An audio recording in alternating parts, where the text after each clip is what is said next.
Саламатсыздар ма, құрметті оқушылар? Бүгінгі біздің сабағымыздың тақырыбы агротехнологияның дамуындағы ғылымның рөлі. Миға шабуыл сұрақтары.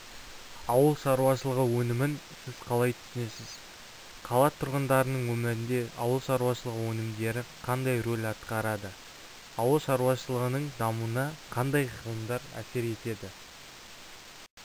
Сабағымыздың мақсаты агротехнологияның дамуындағы ғылымның рөлін, ауыл шаруашылығы өндірісінің әдіс-тәсілдерін талқылау және бағалау барысында анықтау.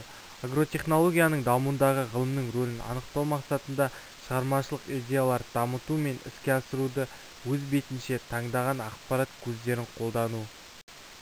Бағалау критерийлері агротехнологияның дамуындағы ғылымның рөлін, ауыл шаруашылығы өндірісінің әдіс-тәсілдерін талқылап, бағалау барысын анықтай алады.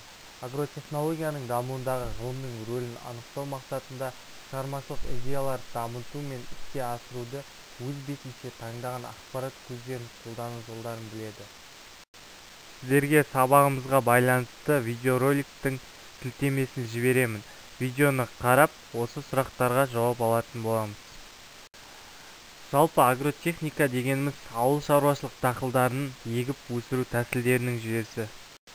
Агротехниканың негізгі мақсаты топырақтың ылғалдылығын сақтау арқылы құнарлылығын арттыру, оны су мен жел эрозиясынан қорғау, сондай-ақ аз қаржы жұмсап, ауыл шаруашылық дақылдарынан мол өнім алу.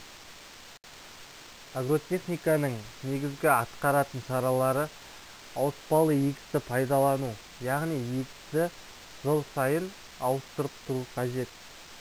Содан кейін топырақты өңдеу, яғни оған тыңайтқыш қосу, топырақтың құнарлылығын арттыру, тұқымды әзірлеу және дайындау. Содан кейін егін егу, егінді күту, яғни күтуге оғанда суару, арамшөптерден, ауыл шаруашылық зиянкестерден қорғау, ауруларын тазарту жатады.